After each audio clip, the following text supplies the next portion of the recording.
Otep à tous, bienvenue sur la chaîne des panafricanistes par essence, par conviction et par excellence. Celle des citoyens kémites, par nécessité et obligation de combat. Nous sommes une chaîne qui n'est guidée que par nos ancêtres et rien que par les ancêtres qui appartiennent à l'égrégore du monde noir. Par conséquent, nous ne croyons en aucun Dieu venu de l'étranger. Toutefois, cette vidéo n'est aucunement destinée à inciter à la haine ou à la violence, car nous menons un combat qui est d'abord et avant tout spirituel, intellectuel et démocratique. Ensuite, il est politique, géopolitique et géostratégique, contre l'impérialisme, le colonialisme, le néocolonialisme et l'endocolonat, qui sont tous qualifiés de crimes contre l'humanité. Nous menons ce combat sur la base du principe fondamental que nous avons hérité de nos ancêtres kémites, qui est celui de la Mahat, c'est-à-dire solidarité, vérité et justice. Vous êtes donc en droit de connaître la vérité et nous avons l'obligation de vous dire la vérité, rien que la vérité, afin que justice soit rendue au continent africain. Et ça, c'est notre modeste contribution dans cette noble lutte en faveur de la souveraineté, la dignité, la solidarité et l'unité africaine. C'est exactement ça que nous appelons le panafricanisme. Bien-aimés frères et sœurs, c'était d'abord le parti de Bazoum qu'il a lâché en plein vol. Maintenant, c'est le tour de l'ancien président Mohamed Issoufou, celui-là même qui avait fabriqué Mohamed Bazoum. Le fabricant, le mentor, le créateur de Bazoum, aujourd'hui le lâche. Il le vomit. Et en le vomissant, il n'hésite pas de donner un coup à Emmanuel Macron. Je vous ai dit, Emmanuel Macron, c'est notre chance. Il est tellement bête, ce gars-là. Et c'est trop bien pour nous. C'est très bien. Issoufou a compris avec quand même beaucoup de retard parce que, vous savez, mentalement, ils sont toujours retardés. C'est pour ça que, d'ailleurs, quand ils gèrent, ils échouent toujours. Mais il faut reconnaître quand même qu'il a donné un coup fort à Emmanuel Macron. Il a donné un coup fort à l'OTAN. Il a donné un coup fort à l'armée américaine qui a décidé, par les services secrets américains, de tuer nos leaders du Niger. D'utiliser des tueurs à gaz. Des tueurs à gaz qui vont donc les éliminer un à un. Dieu merci que le peuple étant avec eux, ils seront toujours protégés. Parce que c'est le peuple qui les protège et parce que quand ils vont tirer sur ce peuple-là. Et ce peuple ne meurt jamais parce que le Niger est éternel. Ah, je reprends. Bien aimés frères et sœurs, Monsieur Issoufou est sorti de son silence. Enfin, il a parlé. Monsieur Issoufou a reconnu que son pays est en train de traverser une crise. Vous dites aussi, vous savez quoi? Il appelle crise grave. Mais en disant cela, monsieur Issoufou ne dit pas que la crise a commencé avec Tiani. Non. Monsieur Issoufou n'a même pas prononcé le nom du général Tiani. Il n'a même pas prononcé le nom de Bazoum. Vous voyez à quel point il a vraiment lâché Bazoum.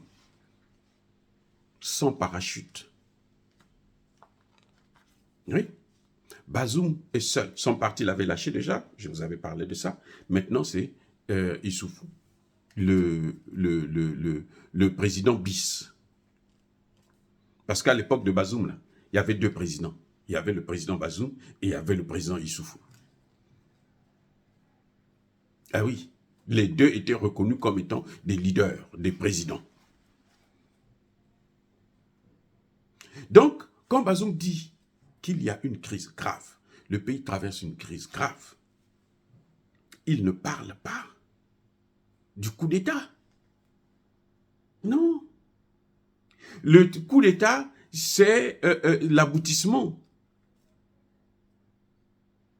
C'est la solution inévitable à la crise que traversait déjà le Niger. depuis l'intervention de la France et des puissances occidentales en Libye. Voilà ce que Issoufou est en train de dire à Bazoum et en train de rappeler à Emmanuel Macron. Nous sommes dans une crise grave. Et Bazoum connaît mieux que quiconque ce qui est en train de se passer. Bazoum, je répète, et plutôt Issoufou, Bazoum aussi d'ailleurs, ils connaissent mieux que quiconque ce qui est en train de se passer. C'est pour ça que les Français, c'est pour ça qu'Emmanuel Macron est attaché à Bazoum. C'est pour ça d'ailleurs qu'ils veulent l'assassiner, parce qu'ils savent que s'il y a intervention militaire, la première victime, ça va être Bazoum. Puisqu'il faut qu'il se taise. Mais c'est trop tard, puisque Issoufou vient de parler déjà. Et Issoufou avait parlé, quand il avait parlé là, qui nous a dit ce que Issoufou avait dit à Barack Obama et à Nicolas Sarkozy? Qui nous avait dit ça? Mais c'est le fameux Bazoum là, qui est venu nous rapporter que non, si vous intervenez en Libye, si vous détruisez la Libye, vous allez déstabiliser toute la région du Sahel et du Golfe de Guinée. Et c'est ce qui est en train de se passer. Maintenant, Emmanuel Macron est en train de déverser toute son armée et ses armes au Togo, plutôt au Bénin, Sénégal et Côte d'Ivoire pour déstabiliser qui et quoi. Mais c'est peut-être que le Ghana, le Togo, le Bénin, la Côte d'Ivoire, le Sénégal et même le Nigeria. C'est pour ça que Tinubu, à la tribune des Nations Unies, a mis en garde les puissances qui déstabilisent l'Afrique. Oui, eh bien oui. Donc, Issoufou connaît bien. C'est Issoufou qui a formaté, qui a fabriqué, qui a créé Bazoum. C'est Issoufou qui a choisi Bazoum. Issoufou a pris le soin d'écarter tous les opposants au Niger, et notamment le grand opposant Ama Amadou, qui vient de rentrer d'exil là de France. Et après, Issoufou est allé, entre les deux tours là, Issoufou est allé avec les deux candidats voir Macron, pour que Macron puisse mettre son cachet, donner son aval pour Bazoum. Voilà comment Bazoum est devenu président. Il n'a jamais été élu, c'est un compromis. C'est pour ça que quand Issoufou parle, il sait, il parle de crise grave, il sait que ce n'est pas la faute de Tchani. C'est Tchani justement qui est en train de nous amener la solution. La solution viendra. Elle est en train de venir avec Tchani. Donc, Issoufou réaffirme. Écoutez ce qu'il dit à Macron et à la CEDEAO. Je réaffirme, parce que Issoufou l'avait déjà dit,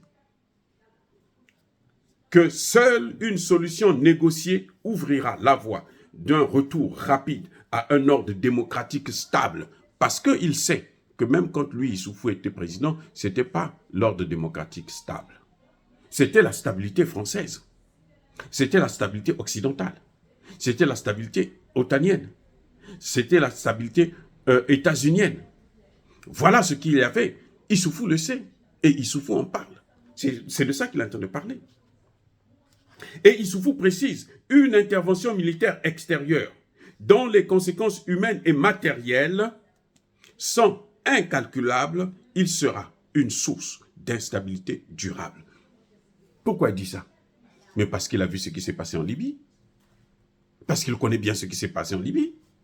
Et c'était lui, c'est le seul président africain qui avait dit à Barack Obama que non, si vous le faites, voilà les conséquences. Et Barack Obama avait répondu à Issoufou, oui, we'll finish the job. Nous allons terminer le travail. Et voilà ce que ça donnait. Le travail est terminé. Aujourd'hui, il y a eu toute une ville qui a disparu avec près d'1 million de morts. Et disparu. À cause de Barack Obama et de Nicolas Sarkozy et de David Cameron. 1 million.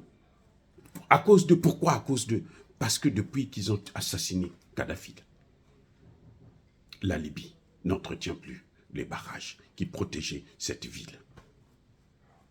Donc si Kadhafi n'était pas mort, on n'aurait pas eu cette catastrophe. Ironie de l'histoire. c'est que Barack Obama demande de l'argent, est en train de faire une quête d'argent pour soi-disant aller aider les Libyens qu'il a lui-même. C'est-à-dire qu'il se moque des gens. Bref, quand Issoufou parle, Issoufou sait de quoi il parle. Il dit que ça n'a jamais aidé un pays. Jamais. Jamais. Citez-moi un seul pays où l'intervention militaire américaine, française a réussi à installer la démocratie. Citez-moi lequel? L'Afghanistan, l'Irak, la Syrie, la Libye, la Côte d'Ivoire. Et voilà.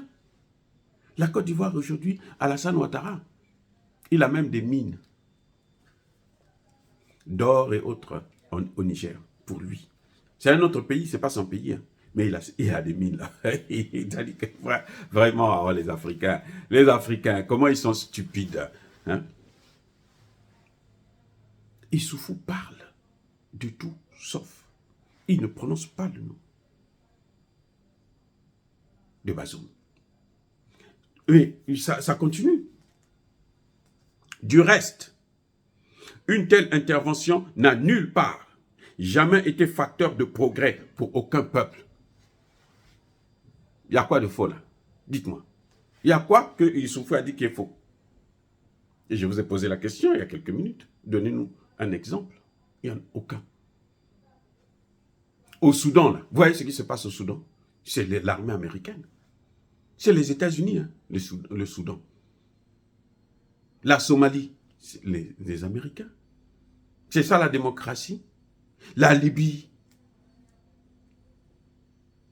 Écoutez, soyons sérieux. Soyons sérieux. Donc là, Issoufou est en train de mettre Emmanuel Macron à sa juste, hein, à sa place, quoi, à sa juste valeur. On le ramène à sa juste valeur, un pauvre criminel. Au lieu d'être un dictateur intelligent, un criminel génocidaire intelligent comme l'était De Gaulle, parce que De Gaulle était un génocidaire, un hitlérien intelligent. Mais Emmanuel Macron, là, c'est un hitlérien bête. Bête.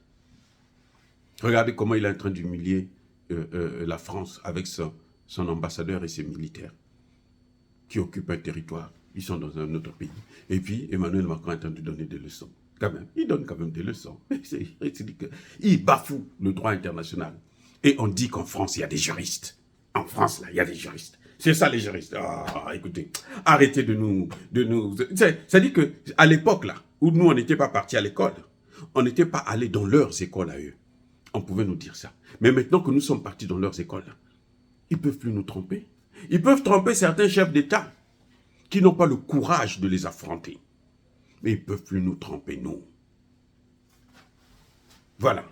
Ils peuvent corrompre certains intellectuels parmi nous, mais ils ne peuvent plus nous tromper. Issoufou est en train de le dire, là. Ça n'a jamais développé, été un progrès, un facteur de progrès pour un seul peuple. D'ailleurs, parlons un peu de la démocratie. La démocratie a déjà développé quel pays d'Afrique? Dites-moi. Attendez. La démocratie a déjà développé quel pays d'Afrique? Tout on entend les Africains te disent démocratie, démocratie, démocratie. Ce que la démocratie a apporté de bien là, c'est que les Occidentaux peuvent maintenant piller légalement nos matières premières. C'est ça la seule différence. Parce qu'ils s'ingèrent, c'est eux qui décident qui va diriger. Et ils choisissent le plus mauvais parmi nous. Et quand ils dirigent là, ils donnent tout. Vous avez des présidents qui peuvent rester 10 ans, 15 ans, 20 ans, 30 ans, 40 ans, 50 ans. Ils n'ont jamais regardé même les accords de défense. On dirait qu'ils n'ont jamais lu les accords économiques avec la France. Ils n'ont jamais lu ça. Alors les accords doivent être relus tout le temps pour voir est-ce qu'il n'y a pas quelque chose qu'il faut améliorer, qu'il faut adapter, pour voir les intérêts. Non, ils n'ont jamais lu les accords. Vous voyez, le CFA est périmé. Hein. Je ne sais pas si je vous ai déjà dit ça. Le CFA avait une durée de 75 ans. Ce contrat-là. Maintenant, c'est passé. Les pays de l'Afrique centrale n'ont pas renouvelé le contrat. Mais ils n'ont pas changé de monnaie. Ils hésitent encore. Oh non, vous savez, on va discuter. On va... Écoutez, il ne faut même pas les regarder. Bref, Issoufou ajoute, plus qu'une erreur, y recourir, il parle de la force bien sûr, serait une faute. Je suis sûr que les chefs d'État de la CEDEAO puiseront dans leur immense sagesse pour ne pas commettre une telle faute. Là, Issoufou se parle à la CEDEAO. Il dit à la CEDEAO que moi j'étais là quand les Américains et les Français ont décidé de détruire la Libye. Et je leur avais dit que la destruction de la Libye devrait donner les conséquences que nous sommes en train de voir dans le Sahel et le golfe de Guinée. Issoufou. C'est ça qu'il est en train de dire à la CEDEAO. Moi, j'étais président. Moi, j'ai parlé directement à Barack Obama. Moi, j'ai expliqué à Barack Obama que ça, c'est une erreur. Mais Barack Obama m'a dit, je vais terminer le travail. Et moi, Issoufou, je n'avais pas compris que terminer le travail, c'était justement ce qu'on est en train de voir là. Pas de démocratie, la destruction de la démocratie, la destruction de l'environnement, le pillage des matières premières. Je ne savais pas. Issoufou ne savait pas. Parce que quand Obama disait, we will finish the job. Nous allons terminer le travail. C'est ça, ce que vous voyez là. C'est le travail qui est terminé. Le travail est terminé. C'est pour ça d'ailleurs, vous voyez, les Américains justifient leur base au Niger pour la Libye. Mais ce n'est pas la Libye. Ils vont contrôler la Libye, pourquoi? C'est faux, c'est l'Afrique qu'ils sont en train de contrôler. C'est faux. Les Américains sont là, c'est pour l'Afrique. C'est pour le Niger et la sous-région. Ce n'est pas pour la Libye. La Libye, ils ont terminé le travail. Barack Obama avait tout terminé. C'est fini. Et on ne parle plus de la Libye. La Libye ne va plus s'en sortir. Il faut au moins 20 ans ou 30 ans pour que la Libye s'en sorte encore. Donc, Issoufou, quand il parle, il sait de quoi il parle. Il s'adresse à la CEDEAO. Il s'adresse à Tinubu. Il s'adresse à Alassane Ouattara. Que ce que vous avez fait, ça va arriver aussi en Côte d'Ivoire. Parce que les armes que la France est en train de placer là, Côte d'Ivoire, Sénégal, Bénin, c'est pourquoi? Vous croyez que demain, ils vont prendre ça, ils vont ramener? Non, ça va rester là. C'est pour déstabiliser le golfe de Guinée. Et puis voir comment ils peuvent refaire pour déstabiliser encore le Sahel. Mais le Sahel, ils ont l'appui des Russes. Ils ne pourront plus le déstabiliser encore. Ils vont faire de l'agitation comme ils sont en train de faire actuellement plusieurs interventions ici et là, mais ça ne rapportera rien. Donc voilà là où nous en sommes. Issoufou est venu mettre tout par terre. Il est venu tout chambouler. Tous les projets de Macron là sont chamboulés. Tous les projets de la CEDEAO sont chamboulés. Les projets de la CEDEAO, déjà, notre frère, le président du Nigeria, l'avait déjà battu en brèche. Oh, bien-aimés frères et sœurs, dire cela, c'est inciter à la haine ou à la violence. Non. Bazoum est maintenant le seul à vouloir la guerre au Niger avec Emmanuel Macron et quelques valets locaux africains. Encore une fois de plus, je persiste et je signe. Soyez bénis, abondamment bénis, par le Dieu des Kémites et par nos ancêtres angélisés. Mais que tous ceux qui persécutent le continent africain le pillent et le déstabilisent, qu'ils soient noirs, blancs, chinois, arabes, indiens, qui qu'ils soient punis, maudits, foudroyés, neutralisés, écrasés, effacés par ce Dieu des Kémites et par nos ancêtres angélisés. Vive l'Afrique éternelle, j'ai dit et j'assume.